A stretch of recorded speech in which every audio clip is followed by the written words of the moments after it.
Hello, everyone, and thanks for joining this week's episode of Back to the Box Office, the show where we ride the box office train back to the year 1999 and compare the biggest movies of that era to the biggest movies of today. My name is Danny Bobby. I'm joined today by Marcus. Marcus, how you doing? I'm doing good, Danny. How are you? I'm doing very well, thank you. I'm excited to get into it. On today's podcast, we're going to be taking a look and asking some fundamental questions. Questions like, can baby elephants really fly? And is our daily reality just a sham to cover up the fact that humanity is little more than an energy source used to fuel our machine overlords? Spoiler alert, the answer to both those questions is yes. And if you didn't already guess it, the movies that we're going to be looking at today are Dumbo, the Tim Burton remake of the Disney classic that just came out last weekend on the, what day was that? The 29th. Yes, March 29th, 2019. And then the movie that was number one at the box office over the same weekend in 99, which was The Matrix. Okay. Pretty big movies. This is a good week. Yeah, exactly. So before we jump into any kind of analysis, let's just go over the numbers real quick. So Dumbo, which came out March 29th, opened to $45 million domestically. As of now, it's made $127 million worldwide. It had a budget of $170 million, and it opened in 4,200 theaters in America. So The Matrix, in comparison, came out March 31st, 1999. It opened at $27 million, had a lifetime gross of $463 million. It had a budget of $63 million. And I think a big number to really look at that's kind of interesting is that the average price per theater, so this is money that the average theater made off of each movie. So, for example, for Dumbo, it made $10,000 per theater. This was this past weekend. And The Matrix made essentially $9,700 per theater. Now, I think that that's a very interesting number, especially when you equate the fact that, you know, these are 20 years apart. In Matrix, when it came out, there was no IMAX tickets. There were no 3D tickets.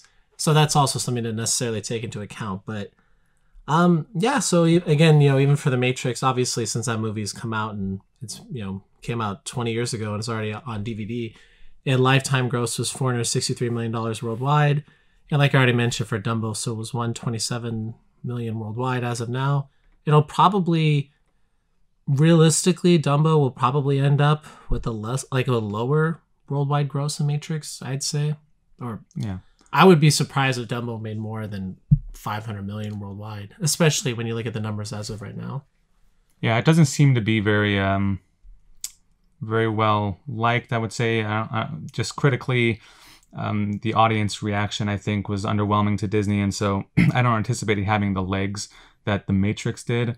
I think, The Matrix, I think it was a case where The Matrix was number one for the first week and possibly the second week, and then dipped, and then they didn't go back up to number one in its fourth week. It's one of the rare cases. Yeah. Matrix was it was 1-1, so its first 2 weekends, and like you said, it dropped from number one, then back to number one. Yeah. In its fourth weekend, and that's purely, you know, word of mouth. It's you know, here's this monumental action movie, you know, at the time, and people who were early adopters like really loved it, and as word spread, people who maybe weren't interested initially decided that they had to go check it out for themselves. And that's, you know, that's interesting to have that kind of draw.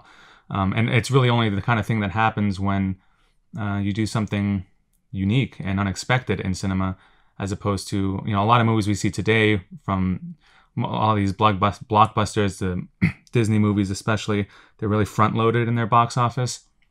So you get a huge number opening weekend, and then there's a precipitous decline over the next few weeks, as expected. But then on the rare occasion, you do get an anomaly like The Matrix that sort of hangs in there and then even rises week over week. So, well, yeah, if you wouldn't mind talking a little bit about that concept of how films typically, especially nowadays, there's, like you said, there's a big drop off between when they first come out to, you know, even their third weekend.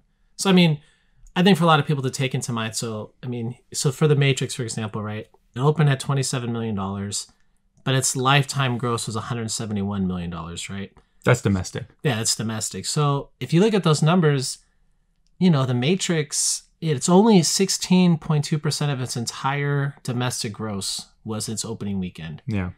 Now, you know, you look at a film like, let's say, for example, you know, I don't know, let's say, you know, an Infinity War type of film, right? Hmm. So if you pull that movie up, As you are right now. yeah, as I As am you right struggle now, with yeah. the technology in your hand. So Infinity War, basically it made 38% of its entire domestic gross was its first weekend. Yeah.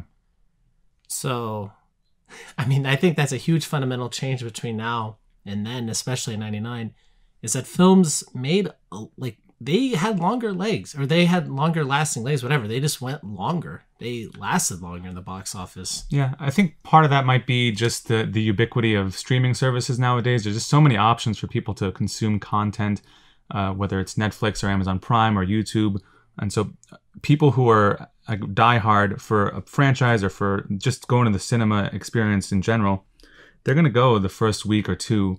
And then that's basically your main demographic there. And whether it continues or not really is dependent on kind of getting in those people that are not as apt to go to the theater, whether by word of mouth or, you know, it's usually generated by some really positive buzz that dictates, oh, you got to see this thing in the theater on the biggest screen possible. Otherwise, most people, I think, are content to wait for the Netflix or HBO release or whatever. No, I think you're totally right. And I think another thing, too, is that films that came out in the 90s, they just were in theaters for a lot longer. Like, I feel like when Titanic came out, I swear that movie felt like it was out in theaters for a year. It felt like it was out in theaters for like 9 months. That was quite a phenomenon, yeah. But I mean, I feel like a number of films in the 90s, they were out for months. I mean, you know, you look at a film like, for example, I don't know, like again with Infinity War. So the film comes out in late April. And it was out on DVD within 3 or 4 months, right? Isn't that a typical life cycle for films today? They're only out from the point of when they were released in theaters to the point where they're on DVD and Blu-ray. Isn't it about 3 to 4 months? Yeah, I think, yeah. I mean, they have exclusivity windows. I don't know what the exact numbers are, but I think that's typically the turnaround time you see. And back in the day, it was a lot longer. I remember waiting as a kid for like a movie like The Matrix to come out on VHS. And you saw it in theaters and, you know, you're all excited and pumped to see it. But there's only so many times when you're, you know, a 10-year-old kid that your mom's going to give you money to go see the same movie, let alone different movies. And so you were waiting for that VHS to come out. And sometimes you waited, you know, 6 to 8 months, maybe even longer. I don't know. I mean, I definitely had the VHS for The Matrix. Yeah. And also another good point, too, is, you know, you had to physically buy it. You know, today, the barrier to entrance today is essentially just having a Netflix account. Yeah. Which is, you know, I mean, you're already going to have it one way or another. I loved, though, going to, like, you know, I guess it wasn't Best Buy at the time. Maybe I'd go to, like, a Costco or a Target or a Circuit City and pick up a VHS or DVD later on. So, Marcus, I want to get back to what you mentioned earlier about the average per theater number. I was just wondering, what do you think that really means if we're trying to paint a picture of like the landscapes from that time? So it made roughly the same amount. You said 9,700 for The Matrix in a little over 2,800 theaters versus, you know, a little over 10,000 for Dumbo in 4,300 theaters essentially. What do you think that is? I mean, and part of it I think is maybe like obviously ticket prices, like you said. And maybe also like the theater sizes are different. I mean, that number to me tells me that more people were buying tickets, right? It has to be because the ticket prices are less. They tell me that more individual bodies were watching The Matrix opening weekend than Dumbo. I mean, that's the first thing I think is that, you know, if you look at the average ticket price in 1999, if it was $5 or $6. So right there, you know, what's the average I mean, I think ticket price in America? Nationally it might be like 10 or something, but Yeah, like like in markets like 12. we're in like the LA market, it's a little higher. It's, you know, and then IMAX 3D tickets also raised the Yeah. price too. I thought I've heard it said it was 10 to 12. I think it's in that range. I would definitely say that it's probably at least doubled since then. Yeah. So if that's the case, if it was just a straight up double comparison, then that would mean that if The Matrix did the same numbers that it did when it first debuted, you know, 99, right now, it would roughly make what? Over $19,000. Yeah. I mean, so that would almost put it at double the amount of that. Dumbo. Yeah. I mean, that would be huge. 19. I mean, I don't know what. I guess we'd have to look at the numbers for the bigger box office like what the per screen average is. I know that usually when you look at the box office numbers on a week to week basis, the per screen winner is usually like kind of an indie release that happens usually in just a few theaters in New York and LA. And, you know, it can range from like 20,000 to 35,000 per screen. It's the kind of stuff you go to, like, you know, the Laemmle Theater or ArcLight theaters where they just, or the Landmark in LA, you know, that kind of stuff. But that's interesting. I would be curious to see what that is and what this number really, how it goes as we look at more of these week to week, you know.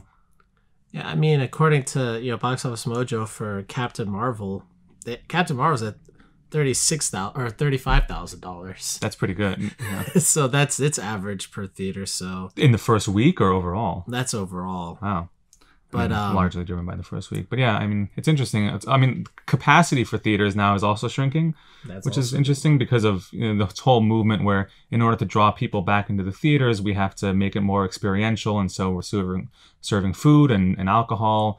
And so they're getting rid of a lot of seats in order to accommodate these like lounge recliners to make it more ironically like your living room. You know, it's interesting. We used to get away from our living rooms to have that movie theater experience, and now the theater has to make itself more like the living room in order to draw people in. Oh, no, I mean, you're 100% right, especially too, you know, you go to movie theaters where people are ordering food and you have the workers walking up and down the rows. That's literally like watching a movie at your house. You're watching it with your family or whatever. You're watching it with your friends and people are getting up, they're going to the kitchen, they're coming back and forth. And at least for me, it kind of makes it not feel like a movie. No, it makes me feel like I literally watched Dumbo in one of those situations where you're at a movie theater where people are serving you food and drinks. And yeah, I mean, the workers are walking right by you the whole time. And it just totally kills the atmosphere. The only way that it differs is that at home, I can yell, "Get the hell out of the way." At the theater, if I do that, probably get kicked out by manager. Yeah, I mean, I remember I watched A Quiet Place. I mean, we both know the theater. I mean, if you listen to this, you probably wouldn't know, so there's no point of even mentioning it. But I watched Quiet Place at a movie theater like that, and it was horrible. Like, afterwards, I was like, man, I got to watch this movie again. I imagine, yeah. Yeah, I mean, I watched it at a packed theater, and this family next to me was eating like a full meal.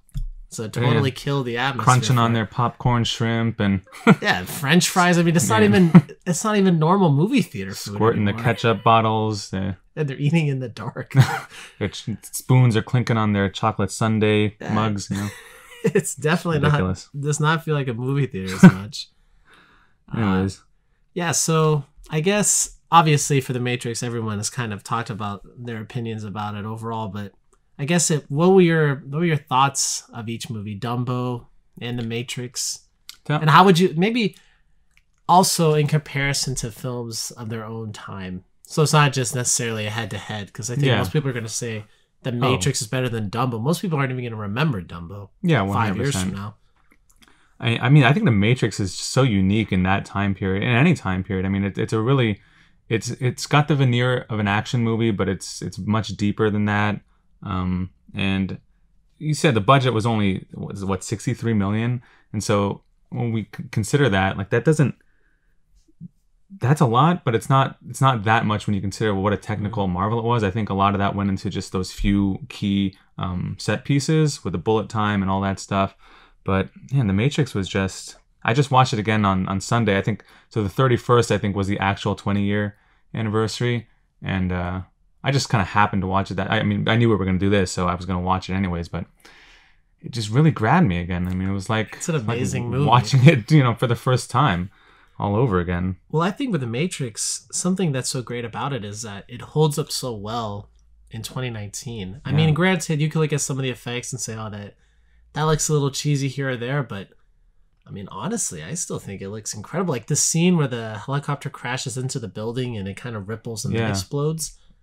I think that would look good even by today's standards. I mean, to be honest, I almost feel like the visual effects in some regards are better in Matrix than they were in Infinity War in some ways. Because I feel like a lot of big budget films now, that you're watching something that looks really not real. You're watching something that looks very cartoonish. And The Matrix, I mean, I think it looks good by today's standards, in all honesty. I mean, when you were watching it, did you think that? No, I didn't one moment think, oh, this looks like it was made 20 years ago or it looks cheesy.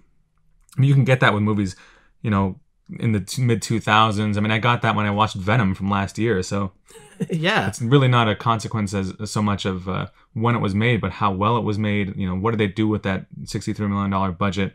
I thought it looked great. I mean, I think it's interesting that you raised Venom you mentioned Venom. I feel like if you took somebody 10 years from now, let's say you take someone that's 5 years old now, so they're 15 years old, 10 years from now, whatever, and you showed them Venom and you showed them Spider-Man 3, I think they would think the two movies came out around the same time. Granted, Venom himself looks better in the Venom movie than Spider-Man 3, but the way that it's shot, the way that it feels like a movie that came out in the mid to late 2000s. Yeah, and now, for granted, sure. The Matrix,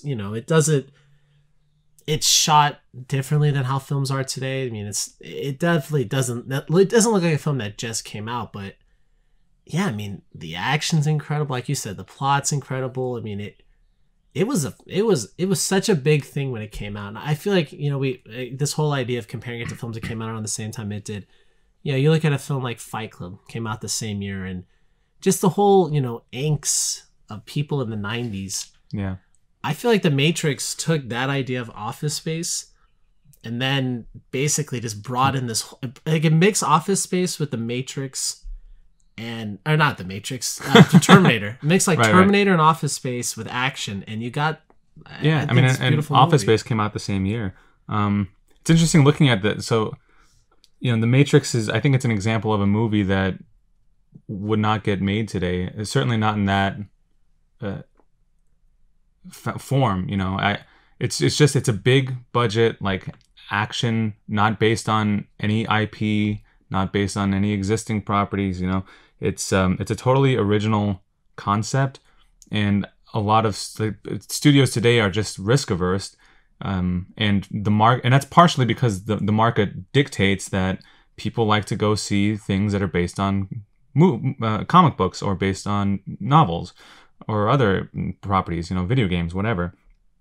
I don't know about video games, because I really haven't seen a successful adaptation yet. But yeah, The Matrix, it's just like, it's wholly original, and it's an example of what would not be made today. Whereas Dumbo, on the other end of the spectrum, is a prime example of what is getting greenlit today. Just something that has almost like negative artistic value and is purely done to rehash old material and repackage it so that they can make new dollars off of it.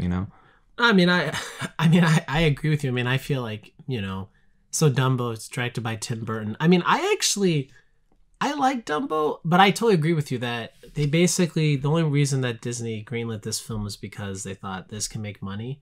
But I mean, if they had taken this idea and they had made a whole different character, I mean, if Tim Burton was allowed to make the film that he wanted to make, and let's say he went with a circus boy or whatever, instead of Dumbo himself, like Dumbo the Flying Elephant, I think that film could have been better. But yeah, I mean, that's the only way that Tim Burton was going to make a big budget film, is that it'd have to be based on an existing IP. Yeah. I mean, I don't think Tim Burton will ever make another big budget film that's an original idea.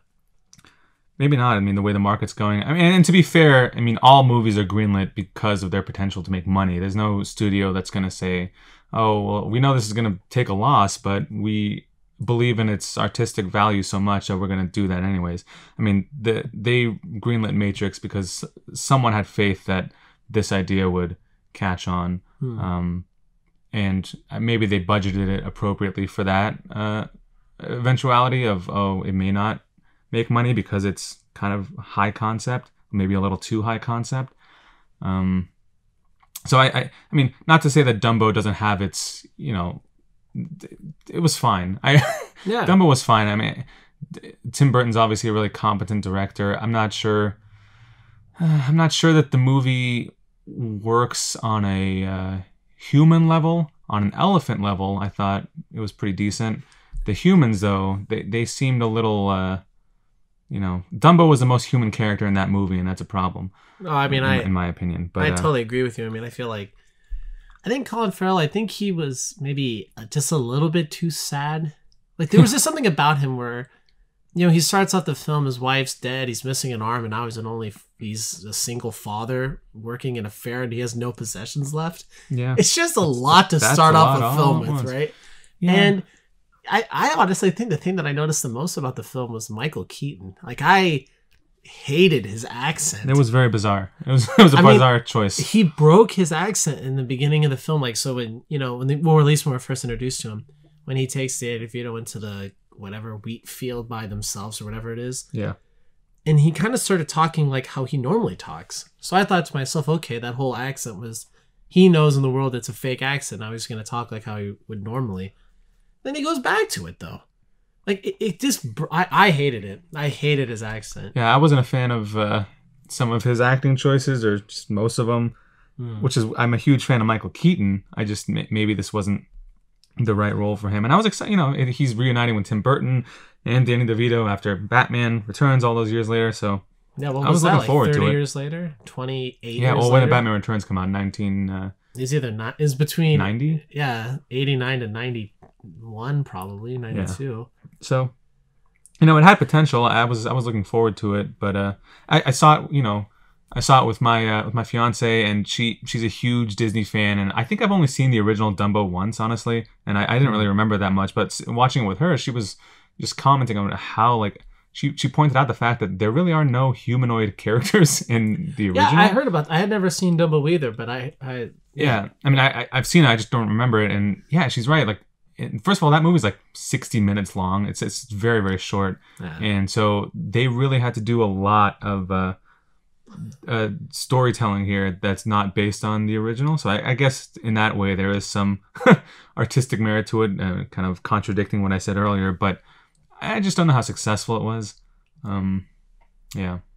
I mean, I feel like with a lot of these Disney live action readaptations, whatever they end up calling them, like, I haven't really loved any of them. I'm trying to think about it. I mean, I like Jungle Book. Like, I liked it. I don't know if I loved it, but I never saw Beauty and the Beast, and I don't know. I don't really feel like any of them have been in particularly great.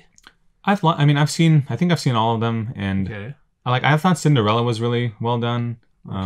And Beauty and the Beast, I mean, why not just watch the cartoon? That's far superior, But I get why they're doing it, and they're introducing it to a new generation, and maybe for that generation that's coming up now, this is going to be their version of the movie. Maybe they'd rather watch the live action Tim Burton Dumbo than the cartoon.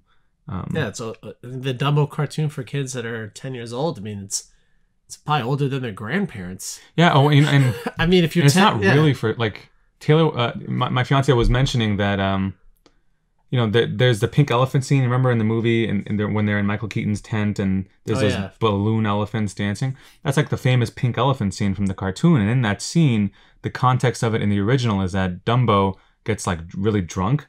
He drinks, like, I don't know if he's drinking beer or what he's drinking, but the guy's like, he's completely drunk out of his mind, and he starts seeing these hallucinations, these elephants dancing, which is hilarious. But they're obviously not going to put that into a PG-rated remake in 2019. That's just not going to happen. It's not going to happen for a kids show. I mean, or a kids movie. I mean, did you think Dumbo himself, was he enduring? Like, I really liked him in the movie. I felt really bad for Dumbo. And which is a good thing. It elicited empathy. Yeah. So I think Dumbo was pretty successful, and also his mother, Jumbo. I mean, with Dumbo, I mean, his eyes, they looked so human. Yeah. I mean, the scene where he's kind of plastered in that clown makeup, I felt sorry for him. It was really hard to watch for me. Yeah. And the one criticism I would have about Dumbo himself is that there should have been one performance that went off without a hitch. Every single performance, there was a hitch, Yeah. The first time he's out performing... Oh. Yeah, I guess the first time he's out there with the other elephants, it causes his mother to murder a guy. The second time he's up there, he almost dies. Yeah, well, you got to keep in mind that Dumbo's a baby. So yeah, that's also when true. you consider, I don't know, what human baby could do better in the show.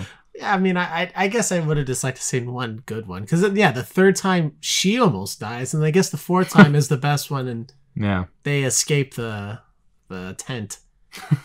But, all right, so this last part is going to be more of the creative side of it. And we kind of did something like this in our last episode, but we're going to do something a little bit modified. And that's like cast swapping. Yeah, call it cast swap. Yeah, cast swap. So if we had to cast swap the Matrix with the cast of the Dumbo film, who do you got for each person? Who do you have for Neo? Well, okay, so you want to do this like one by one? Just yeah, go, we'll like, go. Yeah, let's start with Neo. So I'll say, okay. Yeah. So for Neo, for me, I mean, so what we're saying, this is going to be the Dumbo cast, but in the Matrix movie. In the Matrix. Okay. So Neo for me was a pretty easy one and an obvious one, and I chose Colin Farrell. I feel like with Colin Farrell, I feel like he doesn't really change the tone of the movie that much. I mean, No. I think Keanu Reeves was better in that role than Colin Farrell would be, but I think the movie could essentially be the same if Colin Farrell is Neo. I think it wouldn't be hugely different. I think, Colin Farrell, and we're talking Colin Farrell now or 1999? And does it matter? Yeah, I don't know. I guess it doesn't matter, but Colin Farrell has like he has a really good, like, despondent type of personality in a lot of movies, like the Yorgos Lanthimos movies, like The Lobster. He's just kind of like this really awkward and like isolated character, and I could definitely see him being that way in The Matrix. I mean, I think as long as he didn't have his accent, I think it would go off without a hitch. Oh, and he's been in plenty of movies where he doesn't have. Well, Dumbo was one of them, right? Yeah, that's true. Yeah. So. All right, so who do you got up next? Trinity. For Trinity, it was also like a pretty easy one, and a net neutral one was Ava Green. I agree. That wouldn't really. I don't think that would change almost anything. I don't think. Yeah. She looks like she can pull it off. Yeah, she was in action, like she was in Bond, right, in Casino Royale, and I think she would be fine. I think it's fine. All right, who do you got for Morpheus? I think this is when things are gonna get a little for crazy. Morpheus, and we may differ here, but I like Danny DeVito for Morpheus. I really in a serious context. I mean, yeah. Why not? He's. I wish I could do a Danny DeVito accent because I could just totally see him sitting on that couch explaining. In one hand, you got the red pill, and then the blue pill. He's Danny DeVito. I mean, even Danny DeVito from the 90s, in which I feel like he shrunk 6 inches from the 90s, and he's also a lot thinner, so he looks like a very little man, right? Yeah. Nowadays, at least in the 90s, he's a little bigger, I feel like. So even if you think of 1990s Danny DeVito, I mean, we're going to go about this throughout the rest of the cast. I mean, it's really interesting to think about these people, but Danny DeVito in a leather jacket. Okay, yeah, I can doing karate fighting with Agent Smith. Can you imagine him in that scene where they're trying to break in to save Morpheus, and he's tied up, he's locked up in the chair, and he's just like using all of his force to break the handcuffs. You can't picture Danny DeVito doing that. I think I would laugh out loud if I saw that. I mean, it's not like Lawrence Fishburne is without his unintentional comedy moments. And no, that's a very good point. Well, who do you have for Morpheus? I got Michael Keaton for Morpheus. I feel like I don't know if that's infinitely better, but I'm also thinking Michael Keaton. What did he do near 99? Was Multiplicity, was that like 96? I think that was like 96, around there. I don't. All right, so a couple years took a few years off. Yeah, he was gone. I feel like he was gone from the late 90s to like Herbie. Yeah. I guess he was in Jack Frost. When did that come out? 2000? I don't know. 2001 maybe. He was in Out of Sight in a pretty minor role. He played the FBI agent, Jennifer Lopez's boyfriend, or whatever. I don't remember what he did around there. I don't think he definitely would not have been anywhere near as good as Lawrence Fishburne. That's for sure. Or Danny DeVito. Danny DeVito at least would make it memorable. I feel like Michael Keaton would just make it sound like your dad, I guess. I don't know. You're middle-aged. I mean, I know. What is he now? Like 60s? So 20 years ago, he was middle-aged. Okay, right? So actually Jack Frost was 98.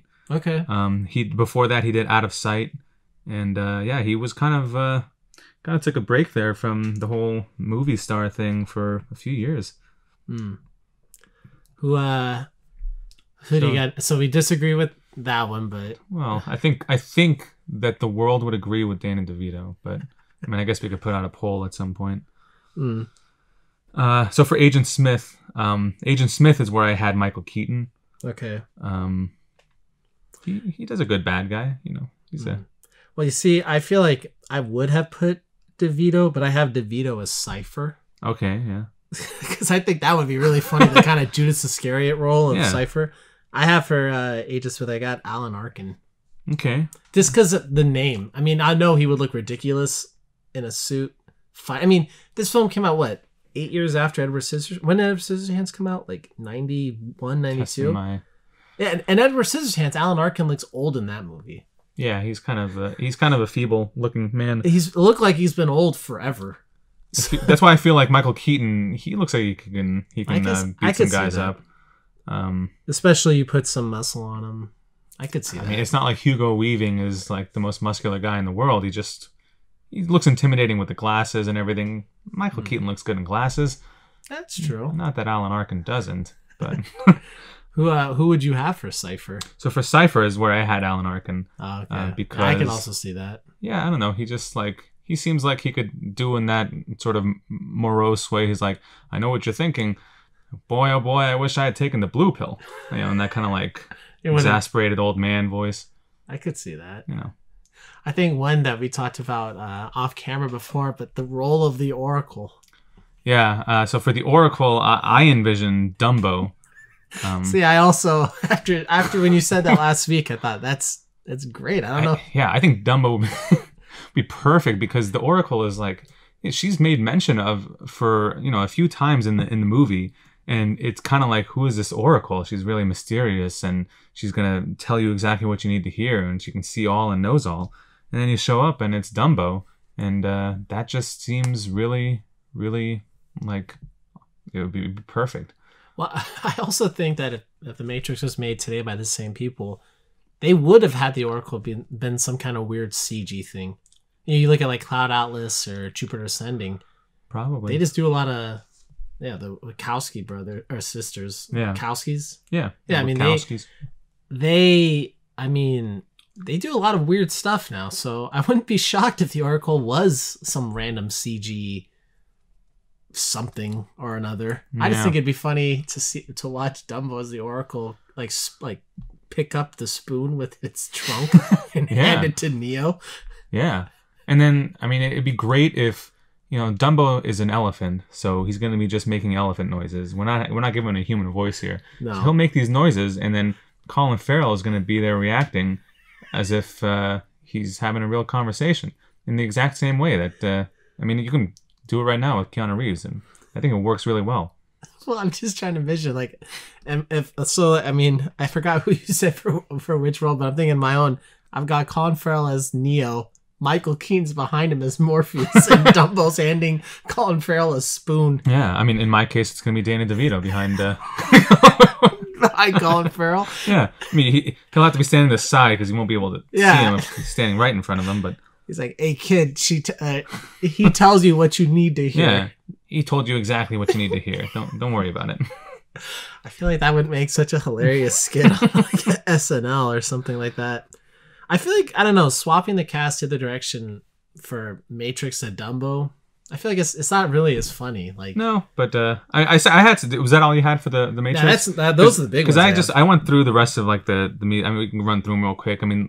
Like Mouse, Mouse, like the guy with the hat who comes in, the guy that designed the red dress girl. Yeah. I had the boy being him. Okay, an actor named Finley Hobbins played Joe Ferrier.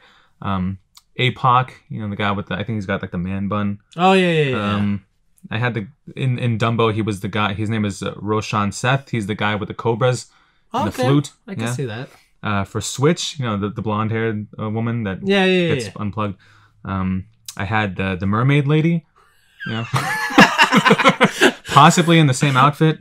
The actress's name is Sharon Rooney. Oh my gosh, that mermaid woman.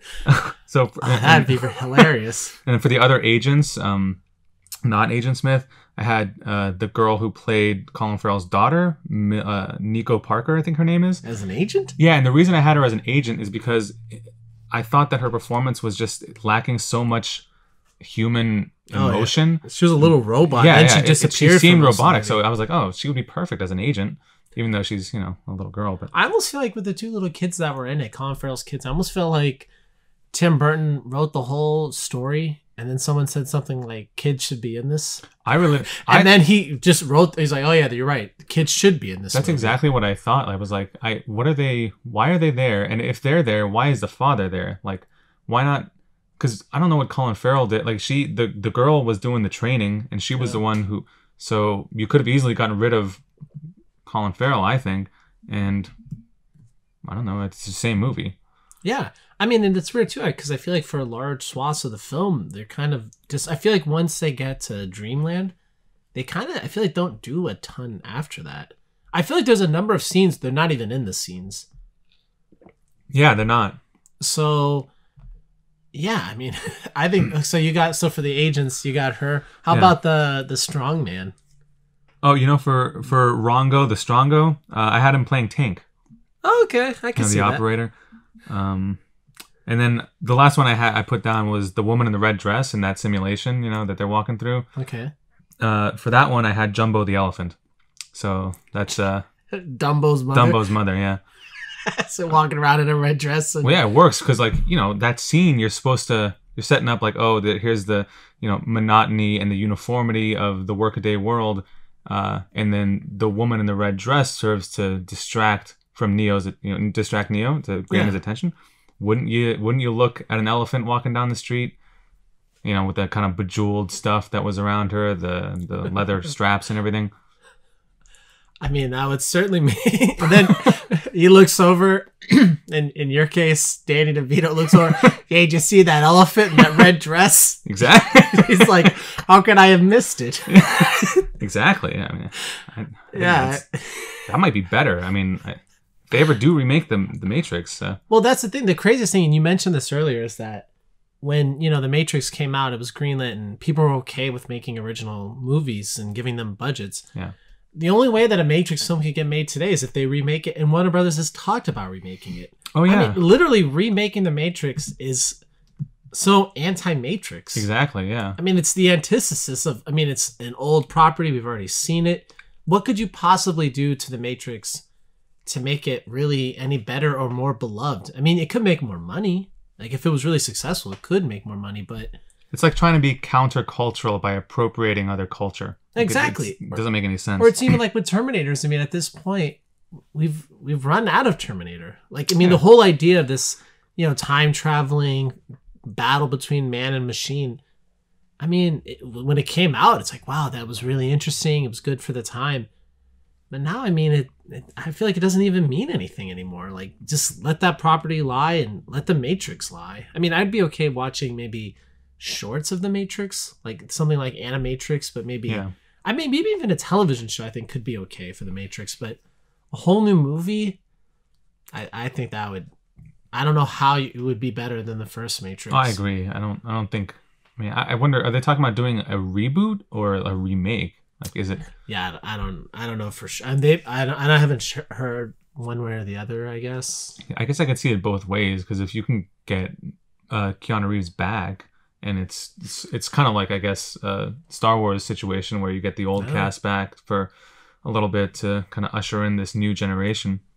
Well, it's also reminded me too, like if it's a remake. I mean, I guess I'm a little uncertain of the difference between a reboot and a remake, but I'm thinking, like you've heard for the Shrek, they're making Shrek again or remaking it or whatever, but they want to bring back all the main actors. Yeah, I don't know how that works. I mean, if you bring back all the main actors and it's the same characters, I mean, isn't that just putting a new coat on an old film? I mean, how was it any different at that point? I have no idea. I guess it's a little bit like Alfred Hitchcock remaking, The Man Who Knew Too Much. Like, he remade his own movie, and I think that just happened with that movie Gloria Bell that came out with Julianne Moore. Like, directors remaking their old movies, but at least those had different casts. And they're obviously in different places in their careers. If it's going to be the same story in Shrek, but it's just different, or it's the same actors, I don't understand how it's a different movie. Well, it will also have the same skin or whatever as like the Minions. It's going to be made by Illumination from the last time I heard. Well, so it's going to look like the Minions style, but just Shrek. I guess we'll see if that happens. I don't know. And hopefully not. So again, for the cast of Matrix to Dumbo, I mean, I feel like that's pretty simple. I don't even know. I feel like you could have had Dumbo exactly the same with the cast from the Matrix. I mean, granted, maybe you won't have a funny guy actor like Danny DeVito, but well, I think so. In that role of Max Medici that Danny DeVito played, who did you have down? I don't. Well, I guess Hugo Weaving. It'd have to be either Hugo Weaving or Lawrence Fishburne, I feel like. See, I had Joe Pantoliano. Okay. And I think Joe Pantoliano, I mean, he's kind of funny. Like he's got that quality to him. Yeah, I guess I could see that. Yeah. That's Cypher, right? Yeah, Cypher. Yeah. I guess I could see that. Yeah. Because he's a little bit of a wisecracking kind of guy, right? Yeah. He seems like he would run an unsuccessful, circus. Yeah, that's all I'm thinking of is him in that role and in Bad Boys. Yeah. He has hair. He's great. I don't know. Have you seen the movie Midnight Run? It's it's one of my favorite movies. Like Robert De Niro and Charles Grodin. I think 1988. And okay. Joe Pantoliano's in that. And he's fantastic. I mean, it's one of his. I won't say the line, but just check out the movie Midnight Run. And then for Michael Keaton's role, would you have? I guess Hugo Weaving then probably would have fit it, right? Yeah, I put Lawrence Fishburne. I don't as know the bad guy role. As Michael Keaton as V.A. Vanderveer. Yeah, I mean, honestly, I feel like it's a little funnier to go Matrix or a Dumbo cast to Matrix because the cast of Dumbo is just a little funnier. Yeah, I feel like sure. Yeah, Keanu Reeves as Colin Farrell probably would have been the same. I mean, having the actress that played Trinity play Ava Green's character, it probably would have yielded essentially the same results. I feel like.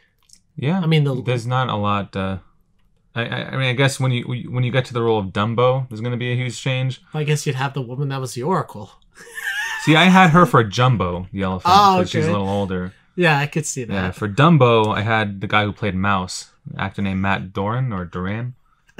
That kind of reminds me a little bit of the concept of like Beauty and the Beast, though, where you have like human, human. Yeah, you could do it. Yeah, I mean, I guess that would have been the funny part, but yeah, I mean, I think overall, I don't know. It's just, I think one thing that's really fascinating between The Matrix and Dumbo are the numbers themselves and how they're not, especially, well, you can maybe chalk it up to the fact that The Matrix was the 5th biggest movie of 1999. Mm-hmm.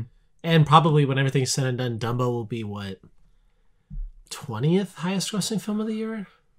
Maybe top 12? No, probably not top 12. Yeah, I would probably in the top 20. Yeah, it'll probably be top 20, right? Well, because I'm trying to think last year. I think number 10 was 700 million, probably, or high 600s was probably number 10 last year. Yeah, I don't remember the numbers. Well, I know Bohemian Rhapsody was almost 900 million, and that was number 6, I think.